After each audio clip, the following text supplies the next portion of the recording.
this year. LeBron and the Lakers were able to sneak by the Thunder last night with a 119-112 overtime win, with Anthony Davis sitting out. LeBron finished with 28 points, 14 rebounds, and 12 assists for his third triple-double of the season. It's the Lakers' fifth win in a row and second straight game going to at least one overtime. They just like the extra minutes lately. Shannon, how impressive was LeBron? What I tell you, Skip? What did you tell me? As soon as LA opened up, what was going to happen? Miss Tripp Dunn, she can't control herself. She got to get out. She got to be seen. Another Tripp dub. And this time without AD. Look, I would have really preferred him not to play an extra 5 minutes, Skip. But KCP got caught with his hand in the cookie jar. You know, tried to contest Alexander's shot. He leans into him, makes 3 free throws, and so we got to go to overtime. Considering that he played extra 10 minutes, I think it was Friday night. But Skip, look, no AD, no Caruso. I mean, they probably was thinking, this team is struggling. We probably go, you know, LeBron, you get you 30 minutes, we gonna get you up out of there. And next thing you know, Skip, they're down 11 in the fourth quarter, and they can't get LeBron up out of there. And he just, I'm sure Frank Vogel and his staff, they go into the game saying, okay, LeBron, this is what we'd like to have happen. We'd like to play you about somewhere between 15 and 17 minutes in the first half, somewhere between 15, 17 in the second half, preferably 17. We'd like to keep you around 32 minutes. And for the better part of the season, Skip, that's where they were. He was playing the fewest amount of minutes of any point in time in his career, about 32, 32-5, 32-6. And then all of a sudden, they started creeping up. And now he's almost back to where he was last year at this time, about 34.5 minutes. But, Skip, the difference is that right now, they got off to that unbelievable start last year. Remember, Skip, they were 20-3. The West is a little better this year. The Clippers are better. Although they're going through their growing pains right now. When they get PG... Well, growing pains with no PG and no Patrick Beverly, okay? Utah is better. They're better. I will give you that. Denver is up in it. Denver's sort of the same. But that yoke, he'll load, though. And so, for me, Skip, I just think the thing is that he wants to come out of the ball game, but it's like you're jockeying him for seeding. And seeding matters because, you know, had the Clippers did a little better, they would have dodged the Nuggets. Maybe you get a more favorable matchup.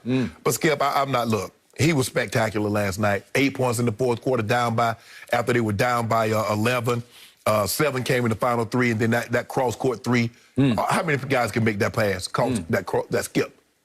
He did make it look so routine. They named that after me, you realize. They don't skip pass. No. 28, 14, and 12. You know, can I put him on this, Skip? My MVP. My final box must be a misprint.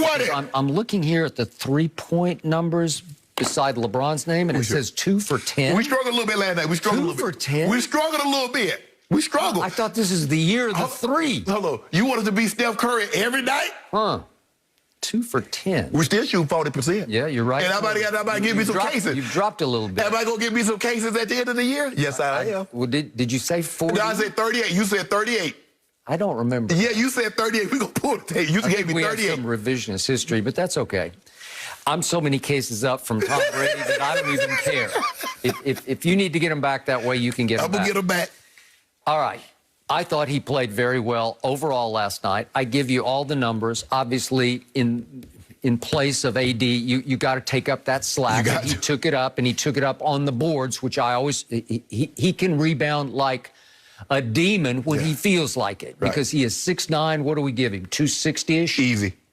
Easy 260. He's obviously in great shape, and for him to get 14 rebounds is not shocking to me, because he can get them every night if he applies himself to that phase of the game. But at this juncture of his career, Skip, that's going to take too much out of him to hustle down to get those rebounds. I got it. But he needed to last night. Yes, he did. And he by far was their leading rebounder.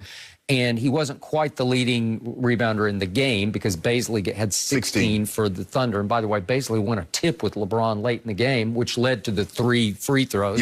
I'm surprised because I thought LeBron could get up over Baisley, but... Well, first of all, no.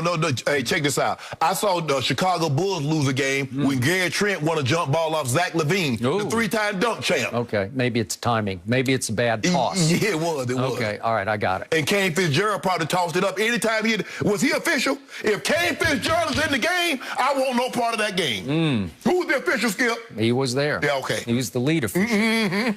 Okay. Now to my pet peeve about your man, LeBron James, and it just won't go away. And it plagued me on Saturday night. I forced Ernestine to watch that game against Detroit. I'm going to get to that in just a second, but let's do the game at hand, which was last night. Okay, so the Thunder aren't great. They're now 10-13. They're without George Hill for what it's worth and without Muscala for what it's worth. But they're just a bunch of kids playing as hard as they can play. So they have no choice but to put Lou Dort on LeBron James. Lou Dort is 6 feet 3 inches tall to 6'9" LeBron. Lou Dort is in his second season in the NBA at age 21, okay, out of Arizona State. Undrafted Lou Dort, who sort of came from nowhere last year. And he can defend, but it's a little hard to defend 6'9" when you're 6'3". Okay. All right, so at the end of the game, in both situations, Detroit and Oklahoma City, end of regulation, you can avoid overtime and go home and drink your wine, which he said he's got some fine wine sitting waiting for him. Okay. If you just figure out how to end this right here, right now. Last night was a little less time because it was 1.3 seconds, but you're inbounding on your end.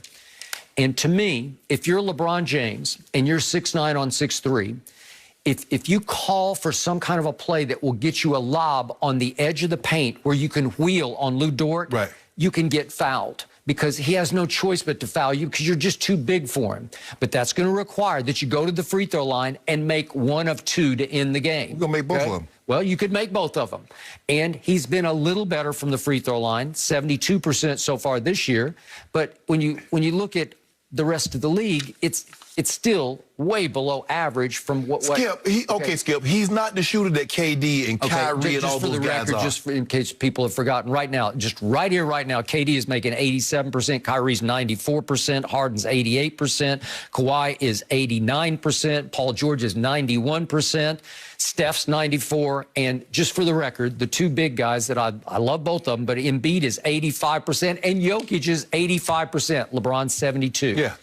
You can't be the GOAT or the best player on the planet if you have that kind of a flaw. Well, Jordan was never the best free throw shooter in the league. Okay, but he was 85. But Larry Bird was 90. Okay. Mark Price was 90.6. Okay, but 85 is way better than 72, especially if you can get to the line. Yet LeBron's attempts keep falling. He was career low attempts last year. You saw last night they fouled a man. They fouled a man with the left-handed shot. They won't call it. You saw they fouled him. Okay, if I'm LeBron, I'm just going to wheel on Dort with the second left, and I'm going to the rack. They ain't going to call it. Well, just let's see if they call it, because I think he's going to have no choice but to hack me, to hammer me, to body foul me, or just hack my arms.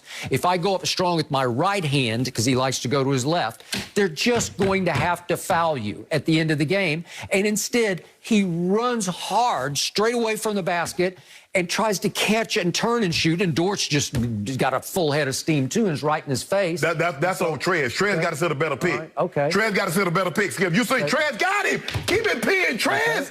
But this is no hope. This doesn't even have a chance. He doesn't even get it to the rim.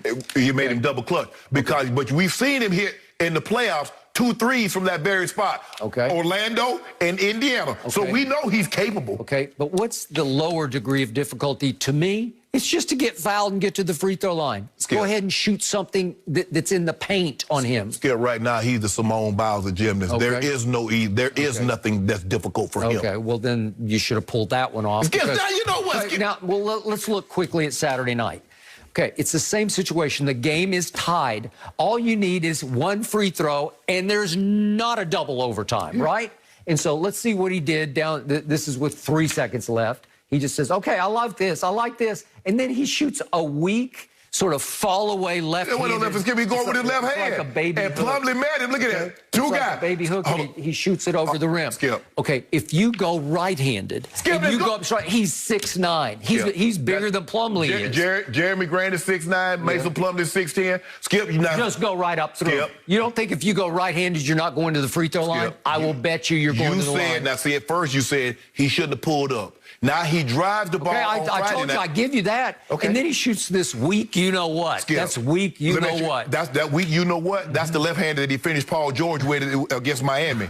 Remember? He lobs it up over the rim. It's like some baby running hook left-handed. He's doing everything he can not to get fouled because he doesn't want to shoot. Why not just pull up? Why not just put up and shoot a mid-range if you're not trying to get fouled? Okay, well, if that's what you're most confident in that case, just pull up and shoot your jumper then. No, he thought he could get to the rim. I love the concept of, he's going to drive it. He's actually going to go to the basket. And by the way, he's got Plumlee on him for all the game, and Plumlee can't defend LeBron James. But here's the thing. Because they were stuck. And by the way, we're talking about the Detroit Pistons. They're the worst team in record in the league. Yeah. They were without Blake Griffin, without Wayne Ellington, and obviously without Derrick Rose, because we didn't know at that point he was about to be traded to the Knicks. Okay. So down 3 of your best players, you can do better than that. And down to 3 best players, that team still beat the Suns. They still beat the Celtics. They still beat the Sixers. Okay, but they have the worst record in basketball. Yeah. Okay. Yeah. Yeah. Okay. So they're going to compete. They're going to fight. Yeah, exactly. Okay, I got it. But it's LeBron and they're young, Skip, and they're young. So when you're young, you just got bounds of energy. Jeremy Grant can play 40-plus minutes. These guys can play 40-plus minutes. And so no lead is safe because the Lakers had a big lead Friday night. But they just keep coming. They just keep coming. And you see Goat. You see Goat what he did to Horford. Oh, give me that. Goat